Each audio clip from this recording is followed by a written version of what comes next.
Welcome back to Reddit Drama Unpacked, where every story is crazier than the last. Today we've got a wild one for you. Imagine coming back from a simple business trip, ready to relax with your family, only to find your entire life has been a carefully constructed lie. Secret affairs, hidden agendas, and a criminal mastermind pulling the strings behind the scenes. Betrayal, manipulation, revenge, and a game of power that escalates far beyond anyone's imagination. Buckle up, because this is not just another cheating scandal. This is a full-blown war for survival. Let's dive right in. The Texas sun was brutal that afternoon, turning the asphalt into liquid mirrors as I pulled my black Tesla into the driveway of my two-story suburban home in the upscale neighborhood of Barton Creek, Austin. The week in New York had been ruthless. Investors, board meetings, mergers, the usual bloodsport of the tech world. My company, Sentinel Corp, was on the verge of $1 billion defense contract. Every move had been calculated, every conversation rehearsed. That was my world. Predictable, controlled. But nothing in my years of business negotiations, no amount of strategic planning, had prepared me for what was waiting for me on my front lawn. Before I even fully stopped the car, the front door of my neighbor's house swung open violently. Out stormed Mrs. Whitaker, my elderly neighbor, a widow in her 70s, known for her perfect lawn and stronger opinions. But today, she looked nothing like the composed woman I usually saw trimming her roses. Her face was flushed, her silver hair unkempt, and she was carrying someone. A baby. She hurried towards my car, one arm awkwardly cradling the small bundle, her breathing heavy as she fought against both the heat and her own panic. "Ethan! Oh, thank God you're finally home," she gasped. "I've been so worried." I blinked, unbuckled my seatbelt and got out, my heart rate inexplicably increasing. The baby squirmed lightly in her arms, big hazel eyes looking up at me with innocent curiosity, tiny fingers grasping the edge of the pink blanket. "Mrs. Whitaker, what's going on?" I asked, trying to suppress the tightness forming in my chest. Whose baby is that?" She frowned at me as though I were the one confused. "Yours, of course. Alyssa dropped her off Tuesday morning, remember? She said there was some family emergency, and since you were out of town, she needed someone to watch the baby for a few days." My mind slammed to a halt. My wife, Alyssa. I laughed nervously. There must be some misunderstanding. Alyssa and I don't have children. The old woman's expression froze for a moment, and I saw her hands tighten around the child's blanket. "Ethan, of course you do. Your wife brought her over herself. She was driving your white Lexus, wearing that beautiful red trench coat she loves. She even left the diaper bag with her formula and everything. I've been looking after her for 4 days now." My stomach twisted. 4 days. I'd only been gone for 5. Alyssa and I had been married for almost 9 years. We'd had the conversation about kids many times. She always said she wasn't ready, that she needed more time to focus on her career at the consulting firm. Mrs. Whitaker, seeing my face, softened her tone. "Ethan, honey, I don't know what game you two are playing, but she specifically said this is your daughter. I've been feeding her, bathing her, even took her to my church group yesterday." I was already pulling my phone from my pocket. My hands shook as I opened Alyssa's last message from earlier that morning. "I can't wait to see you tonight, babe. I've missed you so much." No mention of a child, nothing about any emergency, nothing about Mrs. Whitaker. I looked back at the baby. She was quiet now, almost asleep, the picture of innocence. But my head was spinning, my throat went dry. This doesn't make sense," I muttered. "Alyssa never said anything. She never even told me she was pregnant." Mrs. Whitaker's face darkened, the first hint of real concern flickering across her features. "Ethan, are you okay? Do you need me to call Alyssa?" "No," I said quickly, regaining some composure. "Please, just give me a moment." I took the baby into my own arms, feeling her warmth, hearing the soft cooing sounds that felt both alien and deeply familiar in a way that terrified me. Could it be possible? Had Alyssa hidden an entire pregnancy from me? Was this child really mine? My head screamed no, but my gut wasn't so sure anymore. I dialed Alyssa's number. It rang and rang, straight to voicemail. I called again, same thing. Panic started to rise, My breath shortened. "Ethan," Mrs. Whittaker said softly, "if something's wrong, maybe you should call the police." I hesitated for just a second. My instincts screamed this situation was far bigger than me now. "You're right," I said, my voice steady but low. "I need help." It took only 20 minutes for Officer Reynolds and Detective Sarah Briggs from the Austin Police Department to arrive at my house. They both introduced themselves calm, but clearly intrigued by the bizarre nature of my call. A man returning from a business trip, finding an unknown baby handed to him by his elderly neighbor, who insisted the child belonged to him and his wife. Detective Briggs, in her mid-30s, sharp-eyed and composed, quickly took control of the scene. She was the type you could tell had seen enough domestic situations to know when something didn't add up. "So, Mr. Parker," she began, as I sat on the edge of my living room couch, the baby resting in a borrowed crib Mrs. Whittaker had provided, "you're saying you have no idea who this child is?" "None," I replied firmly. "My wife and I have no children. She never told me she was pregnant. I've only just returned from New York today." She nodded slowly, taking notes while Officer Reynolds interviewed Mrs. Whittaker across the room. "Your neighbor claims your wife, Alyssa, personally delivered the child to her on Tuesday, described the vehicle, her outfit, even said she left diapers and supplies." "I don't doubt what Mrs. Whittaker saw," I said, "but something is very wrong here." As if on cue, we heard the faint hum of an engine as Alyssa's white Lexus glided into the driveway. She parked inside the garage, just like always. My heart pounded in my chest as I watched her elegant silhouette step out of the car. She looked flawless. Immaculate makeup, beige designer suit, blonde hair pulled into a tight bun. If you saw her on the street, you'd think nothing could possibly be amiss. She entered through the side door, her heels clicking against the hardwood floor. When she walked into the living room and saw the police Mrs. Whittaker and the crib with the baby, she froze mid-step. Her face drained of color almost instantly. What's going on?" Alyssa stammered, her voice slightly shaking. "Why are there officers here? Whose baby is that?" Detective Briggs cut in before I could even speak. "Ma'am, your neighbor reports you left this child in her care several days ago while your husband was away. Can you explain that?" Alyssa's lips parted and closed several times, searching for words. I don't know what she's talking about. I've never seen that baby before in my life." Her denial was so sharp, so absolute, it sent a chill down my spine. She didn't even look at the baby. Just at me, then at the officers, eyes wide, panic barely concealed beneath her polished exterior. Mrs. Whittaker chimed in, visibly distressed now. "Alyssa, dear, you brought her here Tuesday morning. You were wearing that red coat, and you even thanked me for helping on such short notice." Alyssa's head jerked toward Mrs. Whittaker. "No, I didn't. I've been at work every day this week. There must be some mistake. Maybe you saw someone else." Detective Briggs watched her closely, eyes narrowing as if weighing every micro-expression. "Do you have anyone who might impersonate you? A twin? A family member? Anyone who knows your routines and car?" "No!" Alyssa snapped too quickly. "I have no siblings. Nobody else drives my car. This is insane." I studied her intently. I'd negotiated billion-dollar mergers. I knew how to read people. In high-pressure situations, even the most practiced liars revealed their cracks. And Alyssa had one tell that always betrayed her under stress. Her hand would instinctively move to play with her wedding ring whenever she was hiding something. Sure enough, her fingers were now nervously twisting the platinum band.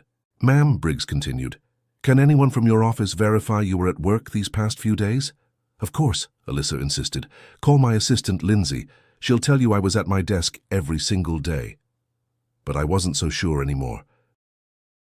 My gut screamed that my wife was lying, or at the very least hiding something far more complicated than a simple misunderstanding.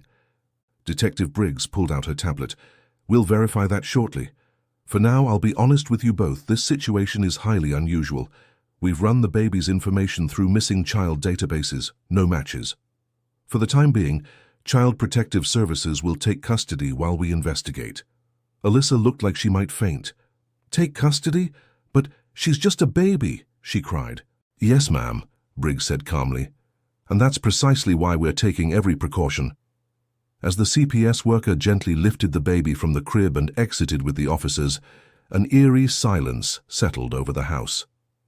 I was left alone with Alyssa. She collapsed onto the couch, head in her hands. "Ethan, I swear I don't know what's happening." I wanted to believe her. I wanted so badly to believe her. But my instincts whispered otherwise. The house felt empty after Child Protective Services left with the baby. Alyssa sat on the edge of the couch, her face pale, her fingers trembling as she clutched a cup of untouched coffee. For several long minutes, neither of us spoke. I broke the silence. "Alyssa," I said quietly but firmly, "I need the truth. All of it. No more deflections. No more pretending. What the hell is going on?" Her eyes darted up at me, brimming with a toxic cocktail of fear, panic, and shame. "I told you everything I know," she whispered. "No, you haven't." My voice was sharper than I intended, but I couldn't hold back. "You lied about where you were this week. You told me you were at work every day. I called Lindsay before the police arrived. She said you requested these days off 3 weeks ago." Alyssa's lip quivered. She swallowed hard, her breathing shaky, but still she clung to her facade. "I needed a break," she offered weakly. "Work was stressful." I leaned forward, lowering my voice. "Alyssa, we just had the police here. A baby you claim not to know was dropped at our house. The neighbor, who has no reason to lie, says you brought that baby to her. I need you to stop treating me like a fool." Her shoulders slumped. I saw her fight a losing battle within herself, as if the weight of her secrets were finally cracking her open. "Who is the father?" I asked. "Is it someone from your office?" At that moment, Alyssa finally broke. Tears welled up in her eyes, but they weren't theatrical. They were ugly, raw, and painful. Her perfectly curated image began to crumble. "I didn't mean for any of this to happen," she sobbed. I felt a surge of cold anger rise in my gut. My worst suspicions were about to be confirmed. My wife had cheated on me. But with who? "It started as a stupid mistake," she continued. "About a year ago, during that huge marketing contract we landed with Horizon Media. You were always traveling, always at the office, and I felt invisible. I bit my tongue, forcing myself to stay calm, but inside my mind was spinning." "Who, Alyssa?" My voice was low but deadly. "Say his name." She covered her mouth, as if saying it out loud might physically hurt. "Lucas Reynolds," she whispered through her tears. The name hit me like a freight train. Lucas Reynolds, my business competitor. The man who'd tried to undercut me multiple times over the past few years. The same man who owned one of the largest rival tech consulting firms in Texas. The bastard who smiled through gritted teeth at every networking event as if we were friends. The same Lucas who always eyed Alyssa a little too long when we crossed paths. "Jesus Christ," I muttered. "It was never supposed to go that far," she pleaded. "I was weak. He was charming. He said all the right things when I was feeling alone, and before I knew it, it just spiraled. I tried to end it months ago." "And the baby?" I demanded. Alyssa covered her face again, sobbing. "She's his. Emma is his daughter." The room seemed to spin.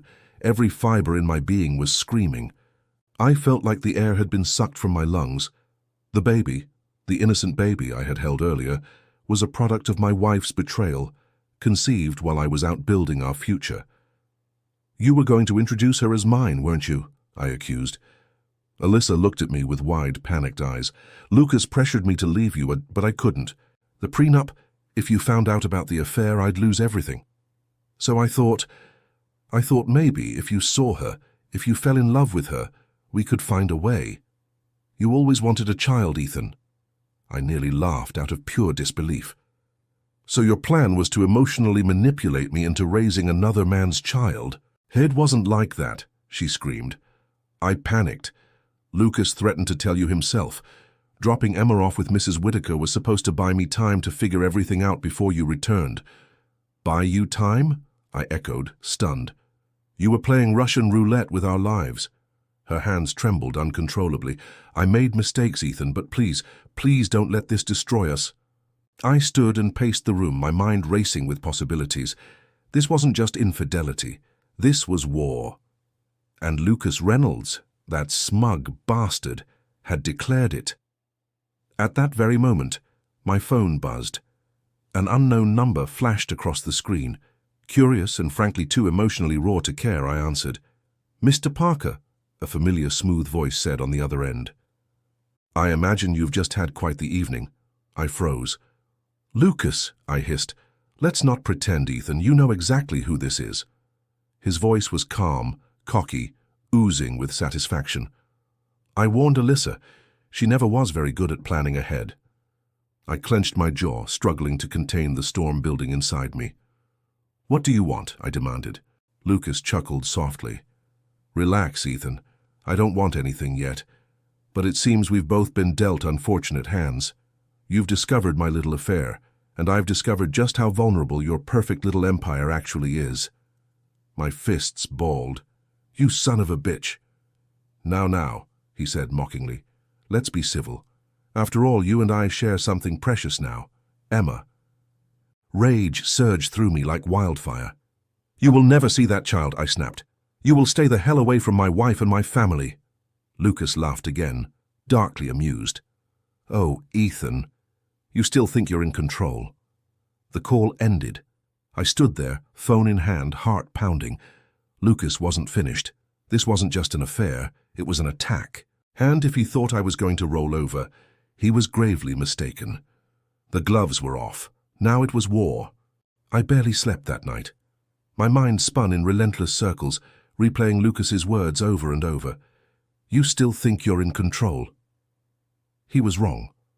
I might have been blindsided by Alyssa's betrayal, but I wasn't some weak husband who'd sit back and lick his wounds. I built my business empire on two things: control and calculated ruthlessness.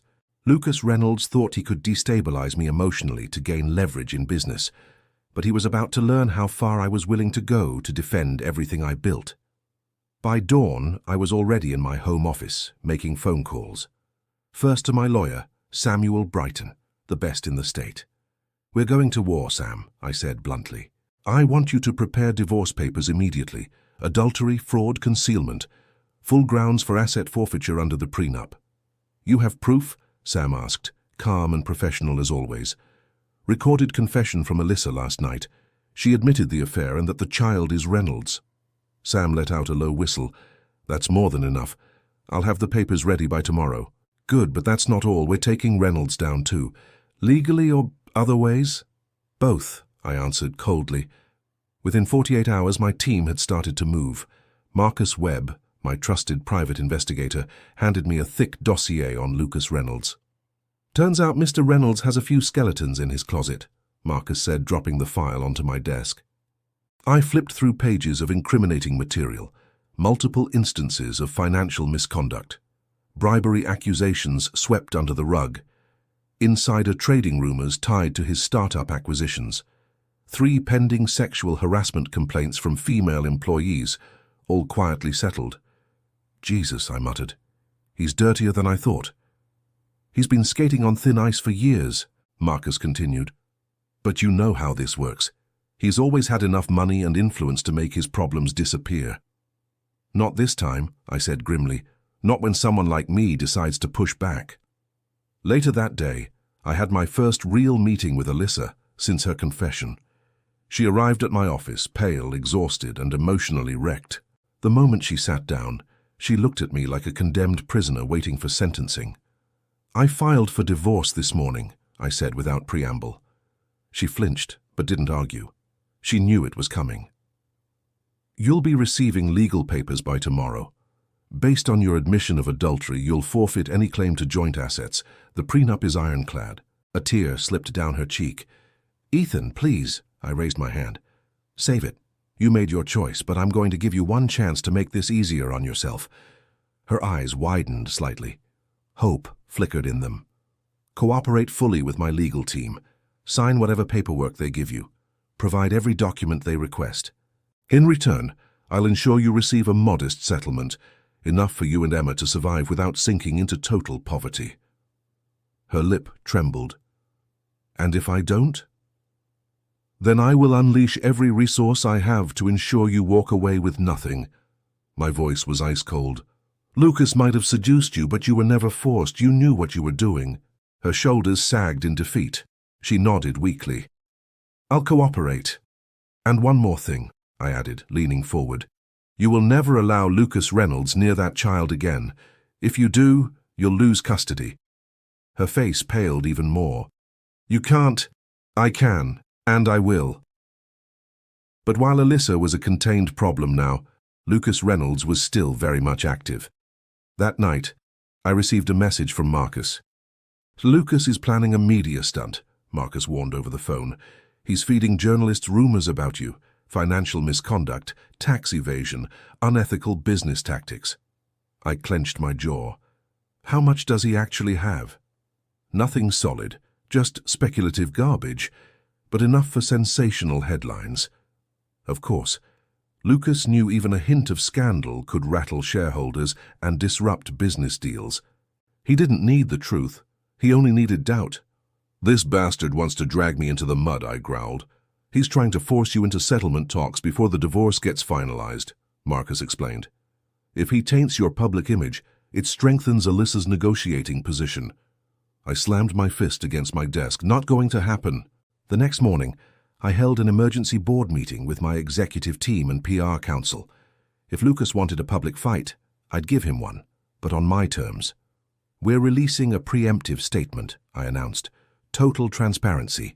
We address the divorce publicly, frame it as a painful personal matter but one that won't affect company operations. The PR director, Amanda, nodded. And the rumors? We counter-strike, full audit disclosures, voluntarily release financial records for the last 5 years, prove our house is in order before anyone can even ask. You're playing aggressive defense, Amanda smiled. No, I corrected her. I'm playing offense disguised as defense. 2 days later, headlines began circulating. Ethan Parker files for divorce amid personal turmoil. Business remains stable. Parker Enterprises releases clean financial audit, shuts down rumor mill. Lucas's plan was crumbling fast, but he wasn't done yet. 3 days later, Marcus called me again. Lucas just filed a paternity suit. I froze. What? He's claiming parental rights over Emma, petitioning for joint custody. I felt the blood drain from my face. That bastard wasn't just attacking my business, now he was coming after my family directly. This changes the game entirely, Marcus said grimly. If the court entertains this, he'll have legal access to Alyssa and Emma for years, and that means permanent leverage over you. Rage unlike anything I had ever felt surged through me. Lucas had crossed the line. This wasn't business anymore, this was personal warfare, and now I would crush him completely. For the first time since this nightmare began, I wasn't just angry, I was furious. Lucas Reynolds had crossed a line that could never be uncrossed. Going after my company was business, but coming after Emma, trying to insert himself into my daughter's life, was personal in the most unforgivable way. I wasn't going to let this stand, and I was done playing defense. The next morning, my inner circle assembled in my private office, Marcus, Samuel, Amanda, and for the first time, Richard Caldwell, my crisis manager. Richard wasn't cheap, but no one handled reputation warfare better than him.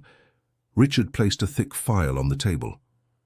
I've compiled Reynolds' full vulnerability profile, he said calmly, and it's extensive.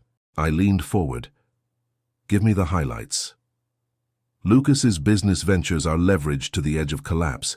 He's been using shell companies to hide debt, siphoning funds through Cayman accounts. But that's not even the juiciest part.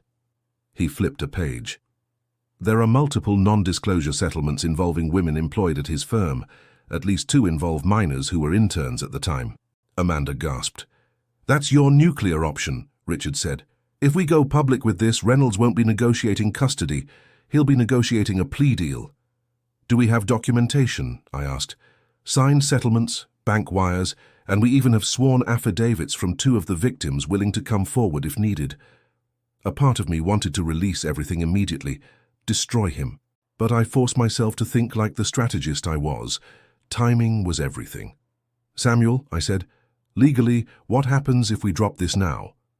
It will trigger criminal investigations, but it also might complicate your custody battle if it looks like you re-weaponizing unrelated charges for personal gain. So we hold it, I concluded. For now, Marcus added grimly. But if he pushes this paternity claim any further, we unleash hell. That evening, Alyssa called. She sounded broken, exhausted, frightened. Ethan, please. Lucas contacted me again. He said he'll fight for full custody if I don't support his petition. I clenched my jaw. He's blackmailing you. Yes, he says he has influence with the judge's brother, that he can bury me with false claims of unfit parenting. Her voice cracked. I can't fight him, Ethan. I don't have your resources. I don't know what to do. I could hear Emma crying faintly in the background. My pulse slowed. My anger cooled. Not because I forgave Alyssa, but because the real enemy was clearer than ever. You don't have to fight him, I said softly. Let me handle this. But... No more but, Alyssa. From this point forward, Lucas Reynolds will wish he never crossed either of us. For the first time in weeks, she broke into tears that sounded less manipulative and more like genuine relief. Marcus's team went into full surveillance mode. Over the next 72 hours, we gathered enough fresh material to break Lucas entirely. New footage of him entering high-end massage parlors, despite his public image as a family man. Wire transfers between shell corporations that violated federal banking regulations. Leaked emails where he instructed subordinates to falsify quarterly earnings. But the most explosive was a video secretly recorded by one of his former victims. A conversation where Lucas offered her a financial settlement in exchange for her silence, all while admitting to their relationship when she was 17. That was federal time. I invited Lucas to a private meeting at the Belmont Club, the kind of old money establishment where reputations were quietly destroyed over fine scotch. He arrived smug, wearing one of his $1,000 suits like armor. I heard you wanted to negotiate, Ethan, he opened condescendingly. You must have finally realized you're cornered. I slid the USB drive across the table. Watch that, I said simply. He plugged it into his tablet. As the video played, his skin turned ashen. His bravado melted into dread. You've been busy, he whispered. I leaned in. This is just a fraction, Lucas. Enough to put you behind bars for decades. He tried to compose himself. You wouldn't risk the scandal. You'd go down too. I smiled coldly. You still don't understand, do you? I don't fear scandal, Lucas. My reputation was built to survive wars. Yours wasn't. He opened his mouth, searching for leverage, but I cut him off. Here's your deal. Withdraw your paternity claim, sign legal documentation waiving any future rights to Emma. Publicly state that you fabricated your relationship with Alyssa for personal gain. He shook his head, panicked. You can't. I lowered my voice to a venomous whisper. You're done, Lucas. I'll give you 24 hours. Decline, and your entire world burns. Lucas Reynolds folded within 18 hours. His attorneys contacted Samuel, signing every document we prepared. The paternity claim was withdrawn. He issued a public statement admitting he had misrepresented facts under emotional distress and regretted causing harm to innocent parties. Within days, his board of directors voted to remove him. Federal investigators opened criminal inquiries. His once admiring investors pulled their funding overnight. Lucas Reynolds had gone from predator to pariah, and I'd, for the first time in weeks, finally exhaled. But deep down I knew this wasn't over, because in wars like these, there are always aftershocks. For a few brief weeks, life felt quiet. Not peaceful. I'd lost the illusion of peace long ago, but quiet enough to catch my breath. The paternity suit was dead. Lucas Reynolds had collapsed in disgrace, and Alyssa was trying. We were navigating an awkward truce, co-parenting Emma with carefully measured civility. She'd moved into a small condo nearby, accepted my financial support without arguments, and even enrolled in therapy to rebuild herself. On the surface, things were stable. But I knew better. Because men like Lucas don't go down alone. They pull others down with them. 2 months after Lucas's implosion, I received an unexpected summons, a federal subpoena. The Department of Justice had opened an investigation, not into Lucas, into me. tax irregularities, foreign shell companies, alleged labor violations overseas, the sort of allegations that sounded far worse on paper than they truly were, but enough to feed hungry prosecutors desperate for a trophy. I wasn't surprised. Not really. Lucas may have folded, but someone else had picked up where he left off. Marcus confirmed my suspicion within 72 hours. "It's Gregory Stein," he reported grimly. "Lucas's silent partner, venture capitalist out of Boston, been nursing a grudge against you for years after you cut him out of that logistics acquisition." I remembered Stein all too well, slick, calculating, and pathologically incapable of letting insults slide. He'd been waiting for an opening, and now, thanks to Lucas's wreckage, he saw one. "This isn't about prosecution," Samuel said as we gathered in my office. "No," Richard agreed. "This is about leverage. Stein is trying to break you in court so he can pick up your companies for pennies when you crumble." "Do we have exposure?" I asked directly. Everyone paused. Finally, Marcus spoke. "You've always pushed the line, Ethan, but you never crossed into criminal territory. The problem is, the appearance of impropriety is often enough." Richard nodded. "And if they can convince a grand jury you manipulated overseas supply chains or disguised earnings offshore, they could bankrupt me." "Exactly." Ironically, it was Alyssa who unexpectedly offered the first glimmer of hope. She showed up at my office one evening, unannounced, awkward but determined. "I heard about Stein," she said softly. "How?" She smiled bitterly.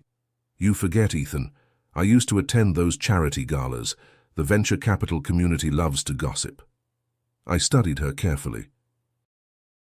"You didn't come here just to deliver rumors." "No," she admitted. "I came because I might be able to help." Alyssa reached into her purse and produced a flash drive. "This is a partial list of Stein's shell companies. I recognized several entities from those offshore deals Lucas forced me to help him with before he turned on me." I frowned. "You helped Lucas move money?" "Briefly," she whispered. "He told me it was legal, that it would help stabilize our finances. I was stupid and desperate, Ethan, but I saved copies, just in case." I stared at her. She'd betrayed me once. But this was different. "This could turn Stein into the target instead of me," I murmured. "That's why I brought it. You may never forgive me, Ethan, but I'm still the mother of your child, and Emma deserves a father who isn't fighting for his freedom in federal court." The next 48 hours were a blur of war room strategy. We handed the evidence over to Marcus's most trusted forensic accountant. Within hours, the scope of Stein's empire became clear. Multi-tiered offshore laundering, foreign bribery exposure, SEC violations, enough to not just derail his attack on me, but permanently destroy him. "It's a kingmaker file," Marcus said. "One call to the right U.S. attorney, and Stein's entire empire burns." I stared at the data. "Do it." Within 3 days, federal investigators shifted their attention, suddenly, urgently, to Gregory Stein. Subpoenas hit his offices. Agents raided multiple subsidiaries. His legal team scrambled, but the momentum had shifted. By the end of the month, Stein was indicted. The DOJ quietly withdrew its inquiries into me, citing insufficient grounds to proceed. Publicly, I emerged untarnished.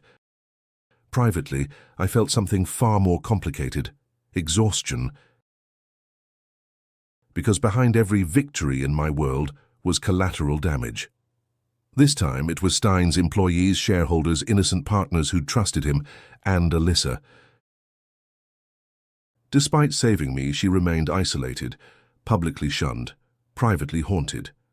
We met one last time at a park where Emma played blissfully unaware of the adult wars raging around her. "Do you hate me, Ethan?" Alyssa finally asked. I looked at her carefully. She was thinner, older somehow, her eyes no longer carrying the same sharp ambition that once drew me in. "I don't hate you," I said honestly. "I just don't trust you, and I may never fully will again." She nodded, as if expecting nothing better. "But I do respect what you did," I added quietly, "and because of that, Emma will always have two parents who love her, even if they can't love each other. For the first time in years, Alyssa smiled, a genuine, bittersweet smile. Thank you. We stood there in that fragile truce, watching our daughter chase butterflies, an innocent symbol in a world filled with predators. But even as the dust settled, deep inside I knew. There's no such thing as permanent peace in my world, only temporary truces, and new wars waiting just beyond the horizon. 3 months after Stein's indictment, I foolishly allowed myself to believe that the storm had finally passed, but I should have known better. In my world, enemies don't disappear, they multiply. It began with small things, minor contract disputes, suppliers reneging on agreements, regulators suddenly flagging permits that had sailed through for years. Isolated, they meant little, but together they hinted at coordination. Someone was pulling strings, someone with reach. Marcus confirmed my worst suspicion during an emergency midnight meeting. "It's not Stein's leftovers," he said grimly. "This is someone new." "Who?" "Victor Castillo." The name stopped me cold. Victor Castillo was a different breed entirely. Not a rival businessman, not a disgruntled investor. He was government, specifically a former high-ranking intelligence operative turned private consultant, the kind who handled the unofficial missions that governments couldn't afford to admit existed. I'd crossed paths with Castillo years ago during an international logistics acquisition in South America. Our dealings were brief but contentious, and I had publicly humiliated him during a closed-door arbitration hearing that cost him millions in silent interests. Victor never forgot. Men like him never do. Now, with the government quietly purging itself of the Stein mess, Castillo saw an opening, not for financial gain, but for retribution. "This isn't corporate warfare anymore," Marcus warned. "This is psychological warfare." Within weeks, Castillo's campaign unfolded with surgical precision. Anonymous whistleblower complaints targeting my overseas operations. Investigative journalists receiving leaked financial documents, carefully edited for maximum scandal. Coordinated employee poaching attempts destabilizing my executive team. Anonymous death threats delivered to my home and office. It wasn't about destroying me financially. It was about destabilizing me emotionally to make me question everyone, everything. Then Castillo crossed the final line. He targeted Alyssa and Emma. First came the custody petition, filed anonymously but expertly argued, claiming I was an unfit father engaged in criminal enterprises. Then came the invasive home inspections, court-appointed child psychologists evaluating my every move, searching for signs of instability. Finally, Alyssa's condo was broken into, nothing stolen, no message left. Just a silent reminder, we can get to you anytime.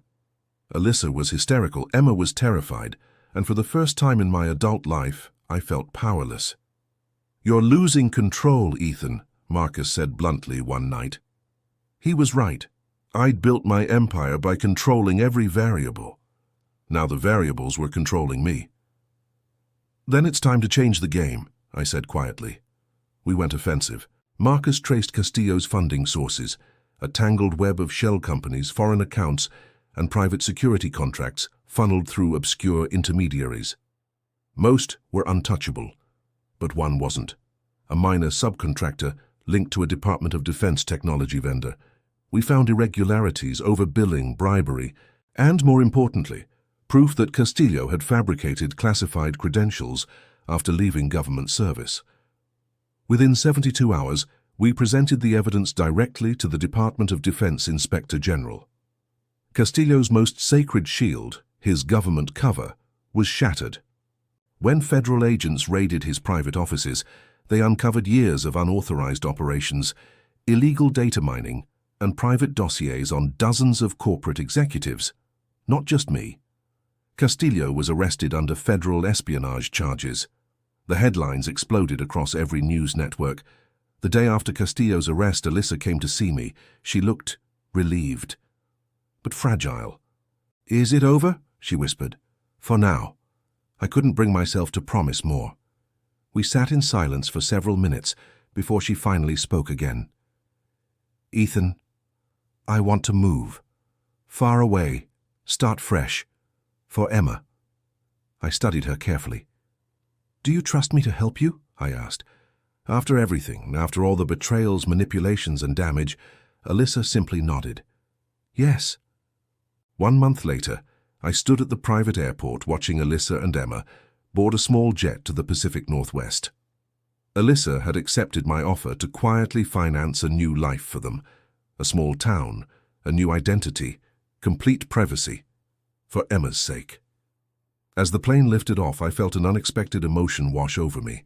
Not victory, not power, but release. For the first time in years, I wasn't calculating angles or anticipating threats. I was simply still. As I returned to my office that evening, Marcus was waiting. There's something you should see. He handed me an unmarked envelope. Inside was a single photograph. Me sitting at a cafe in Paris 3 years earlier. Across from me sat an unidentified man, someone I didn't immediately recognize. But attached was a note, typed and unsigned. The game is never truly over, Ethan. See you soon.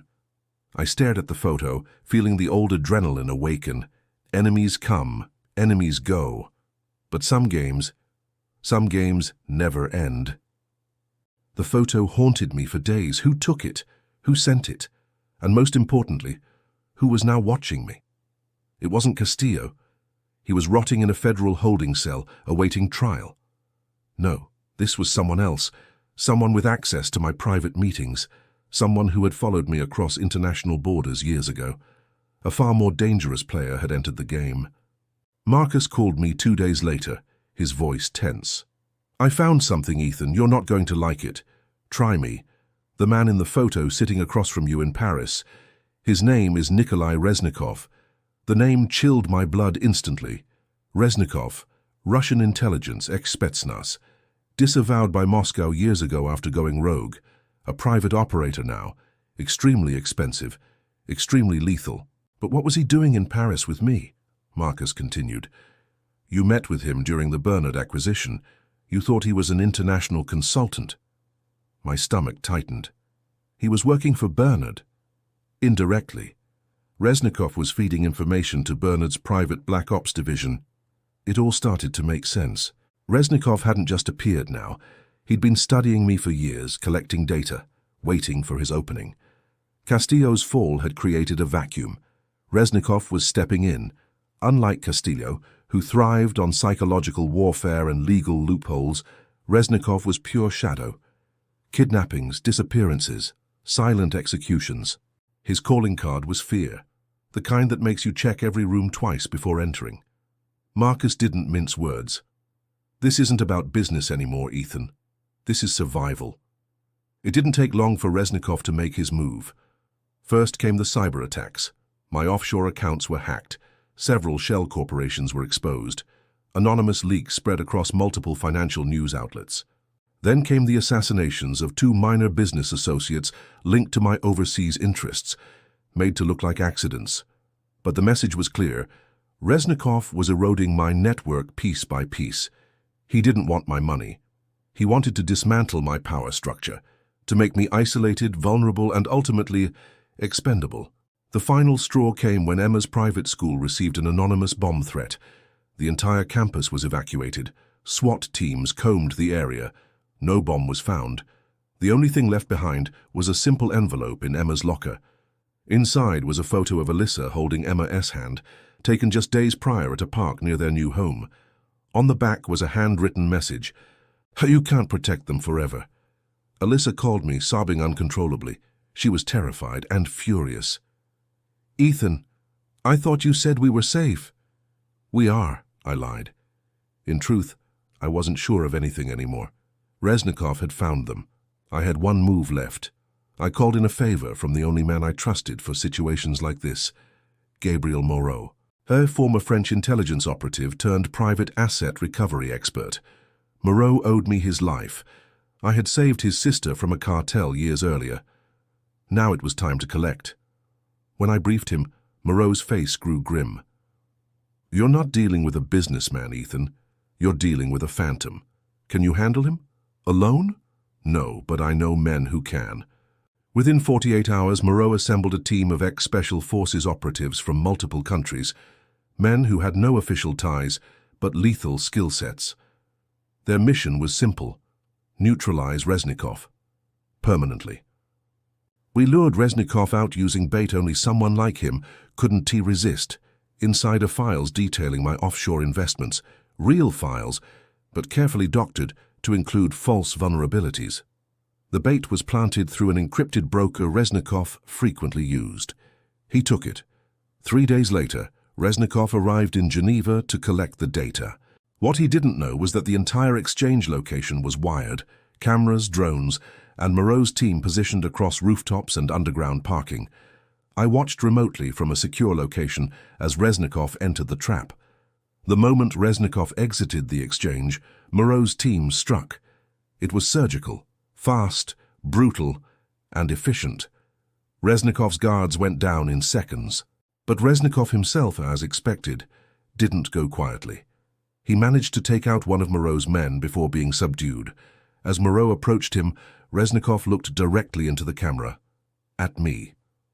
"You are more dangerous than I expected, Mr. Blackwell," he said, smirking even while bleeding.